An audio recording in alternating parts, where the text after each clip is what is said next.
What's up? It's George the Fragrance Price, and today we're going to be talking about you. Yes, you. Well, potentially you. I asked you on my community tab recently, what are the best fragrances that I've ever recommended to you? I'm also going to be asking soon, what are the worst? So I will balance myself out, I promise. It was so lovely to see quite a big reaction, and the fact that lots of you have actually taken my advice. Lots of you have actually listened to what I've had to say, and you've gone out and you've spent money on these fragrances. I think that we as fragrance reviewers can sometimes forget that, you know, when we put our stuff out there, you literally are entrusting us with your finances and with your money. And I think that for me, sometimes I actually just sort of have to blank that out a little bit, because that's one hell of a responsibility to take on. But I'm really grateful that for most of you, it seems, it worked out. So we're going to actually look at, according to you, my 10 greatest fragrance recommendations. Maybe one or two are a surprise, but most of these weren't really a surprise. But one of the things that I found was good was Sunset Riot made it at number 10. So how I've always described this is you take the candy flossy, fluffy nature of Baccarat Rouge 540. You take the pepper from Herod by Parfums de Marly, and you take the woody, somewhat citrusy, sophisticated nature of the Colonia series from Acqua di Parma. You put it all together and you get a really nice, fluffy, candy flossy, fun, loving fragrance with Sunset Riot. Here's what a few people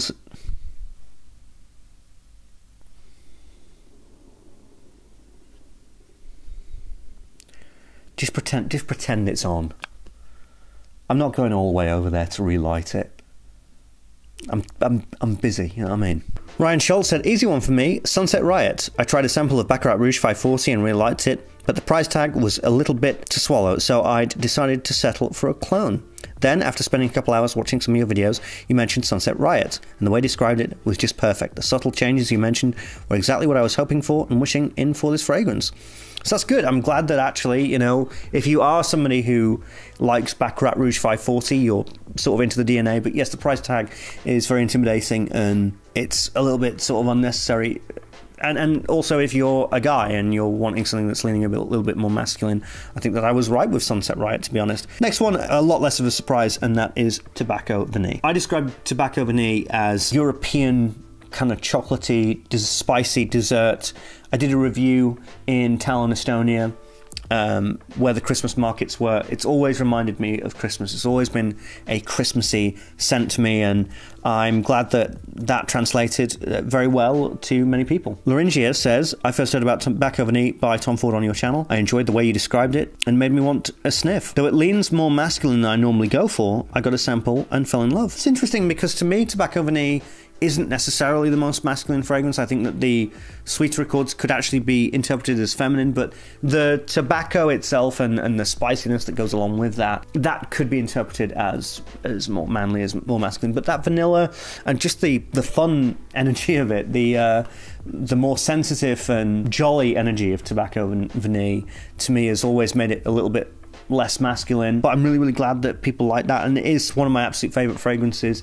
In fact, Tobacco Vanille is actually my scent of the day today, and it will most probably be my Christmas fragrance as well. So number 8, I mean, this has had mixed reactions from a lot of different people when I first started talking about it. I knew it was a gamble, but I did want to put the risk out there with this fragrance, and that's Eau de Merveille by Hermes. There were some comments actually that openly said, look, it was a bit too feminine for me, it didn't really work out.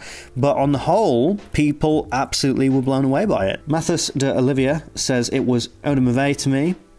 You got it right on point about the fuzzy nature of the fragrance. Blind bought it when I heard your description, and it's one of my favourites to this day. I always get complimented when wearing it. Love your content. Thank you, Matthias.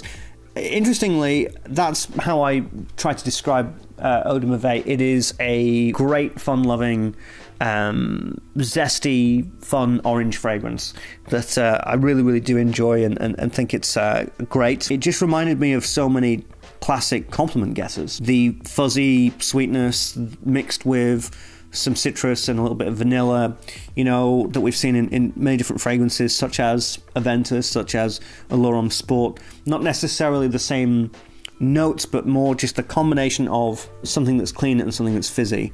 And I've smelled that before on so many things, and I just thought, yeah, Eau de Merveille is amazing. People do think that it's a little bit too feminine, but I think that if you change the bottle design and maybe put a few more woody elements into it, then it would be probably a more masculine fragrance. But to me, Eau de Merveille really is just like down the middle. It's a unisex scent. Number 7, maybe a bit lower than some people might have expected, and that's Ombre Leather. Ombre Leather was actually introduced to me by Chris, and I wasn't going to get it originally because I thought, oh, well, isn't it just Tuscan leather? But there are definite similarities between Tuscan leather and ombre leather, but they are very different fragrances, and they get very different reactions from people. Enzo van den Berg says, definitely Tom Ford ombre leather. I tried it a few years ago, and it was way too leathery and felt a bit old to me. Yeah, I kind of get where, yeah, I know where you're going with that. There's another fragrance on this list that when I first smelled, I didn't like, and now I love it and think it's one of the greatest fragrances of all time.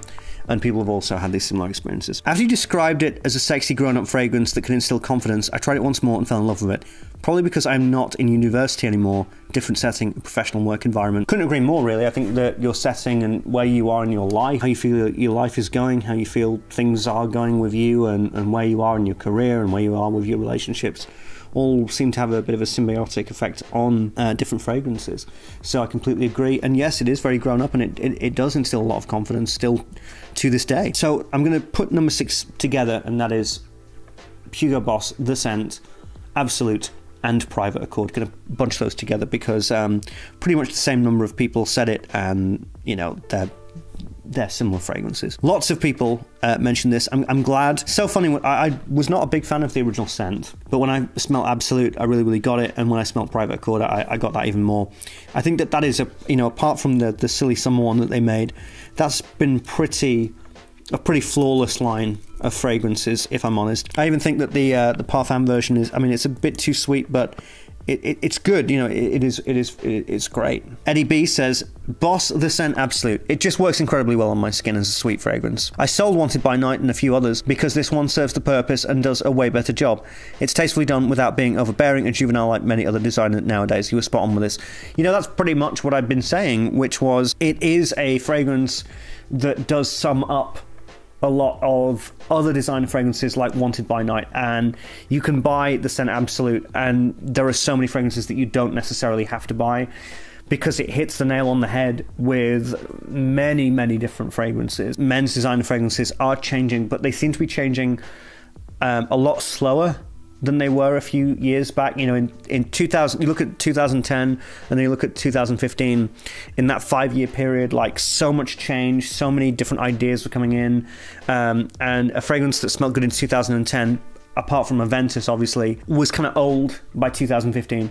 But you look at fragrances that were released in 2015, 2016, you know, look at 2022, you know, 6 years later, and things have slowed down. They're still the same. I think that COVID has got a lot to do with it, but it's slowed the industry down quite a bit. So we're still kind of looking now for what is going to be the next big thing. I personally think that if Chanel dropped something now, which I don't think that they will, but if they did, if Chanel dropped a fragrance right now, like, that would be the new change, depending on the idea that Chanel were trying to create a proactive fragrance rather than a reactionary fragrance, and Chanel never usually makes a reactionary fragrance or something that's reacting to the style of the time. They usually are the ones that are pushing the style of the time. Like the weird thing with Aventus Cologne, when that came out, that was kind of a reactionary move from Creed. That was, well, we better try and do something that keeps in line with the style, rather than what they did with Aventus, ironically, which was create the new style. It's tough. It's tough out there for a G. Okay, speaking of Aventus, Mont Blanc Explorer is the next one. But I've had a lot of backlash for recommending Mont Blanc Explorer. I've been like, Mont Blanc Explorer is terrible, it's awful, and it's like, it's not though, is it? Like, it's not. People sort of act as though I'm the only fragrance reviewer who's ever recommended Mont Blanc Explorer, as if I'm some mad lone wolf, when it's completely not the case. Like, loads of people recommend Mont Blanc Explorer. It's a good fragrance for what it is.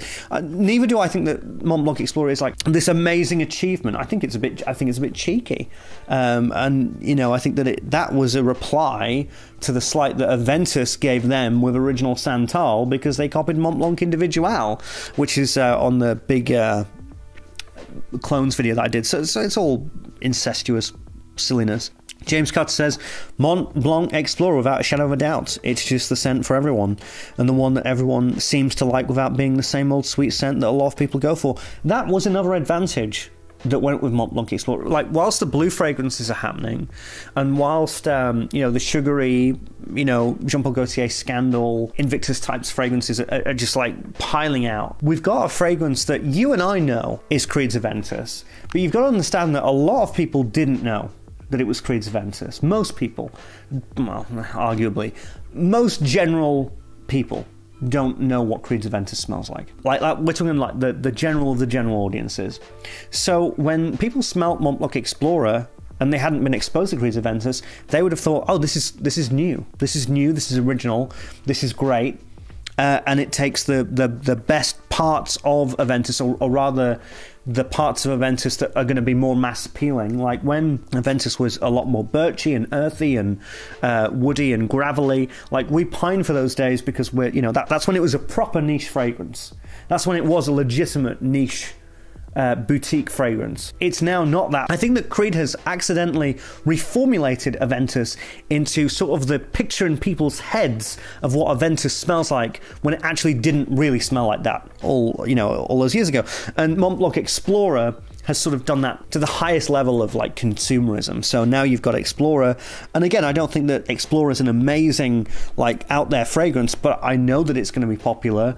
It's obvious why it's going to be popular, and I think that it's a fun, cheeky little fragrance, and why not enjoy it? So there we go. Number 4 is, again, no shock here, Imperial Millisime. Sufyan Uxmani says, I've tried Millisime Imperial on your recommendation, and the way you described it, like salty oceanic goodness, I totally got that. Appreciate you, brother. Millisime Imperial is still my favourite fragrance of all time. It is still, to me, the single greatest fragrance of all time, for a very, very specific and amazing reason, which I will keep secret until the end of this adventure that I've had and loved. Millisime Imperial is breathtaking, beautiful, wonderful, amazing fragrance. An amazing oceanic beach with beautiful fruits on it. One of the most optimistic, heartwarming, wholesome fragrances of all time. And, you know, it's still going to be my last review. When you see the Millisime Imperial review, that means I'm hanging up my boots or hanging up my tweed jacket or whatever it is. It still means to me as much as it did all those years ago when I first smelt it. And of course, I'm glad that people have enjoyed it and enjoyed the recommendation. Number 3, Vulgari Man in Black. Well, I mean, obviously, I go on about it all the time. I've seen a few complaints recently, like, oh, all he ever talks about is Vulgari Man in Black. But there's a reason for that. It's not because I'm just being lazy or pedantic. It's because it's really bloody good. It's one of the best fragrances I've ever smelled. Caleb T says, Vulgari Man in Black took me a while to try it at Macy's, and I love it more than both Herod and Spice Bomb. Easily one of my favourite winter fragrances. Darren J says, Vulgari Man in Black, you nailed that one. It's one of my top 5 full winter fragrances now. So thank you for that. Well, thank you for that. Number 2, no surprise, Dior Homme, and actually Dior Homme Intense. Those were both mentioned heavily. Dior Homme, I think, is my second favourite fragrance of all time. The original, not the new 2022 version. Absolutely not. Adine Van Dyke bought a second bottle of Dior Homme a day after your last video on the subject. Dior Homme is extremely difficult to find here in South Africa, so got lucky to get my hands on it. Good for you for getting it. Jader Navidad says, Dior Homme. I was about to give up finding it because I had Intense, but you started talking about it a few months ago and I pulled the trigger. Thank you, George. Well, thank you. That's very nice of you. You definitely steered me into trying Dior Homme Intense, and I did not like it at all at first. See, this is the thing. I didn't like Dior Homme or Dior Homme Intense when I first smelled it. I just thought that's because a guy called Hero was hyping it. He was kind of my version of Jeremy Fragrance. He doesn't have a YouTube channel anymore now, but he was the guy who is essentially responsible for this portion of my life. Cheers for that, Hero, you muppet. He was talking about Dior Homme Intense all the time. and Durhomme. More Durhomme Intense. Durhomme Intense was so much more hyped than Durhomme. And when I first smelt it, like you, like most people, I was like, this literally just smells like lipstick and makeup. I was just thrown back to when I did like high school pantomimes, high school plays, and you know, before we'd go on the stage, they'd put the makeup on everybody, and it's just that, you know, a foundation smell. And I was like, this literally just smells like foundation on lipstick. How on earth is this a sexy fragrance? But you give it some time, and suddenly it just works. And number one,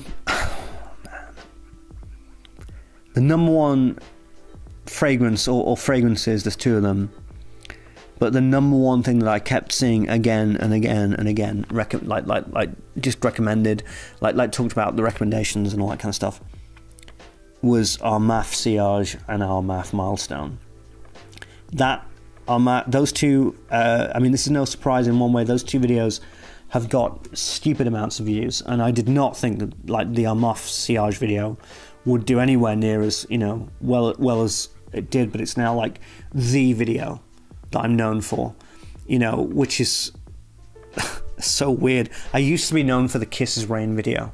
That was the video that I felt as though I would never outlive or outshine the shadow of the Kisses Rain video, like which, you know, a great video, put a lot of effort into it. But I was the guy who made the Kisses Rain video. I'm now the guy who did the video where he talks on the beach about how Creed are falling apart. Your videos of Milestone and Sillage made me pull the trigger, and they are two of my favourite in my collection, beating out their Creed counterparts. My Silver Mountain Water and Millis Imperial bottles would probably sit on my shelf for a long time now. You know what? I don't know how I feel about that. I feel like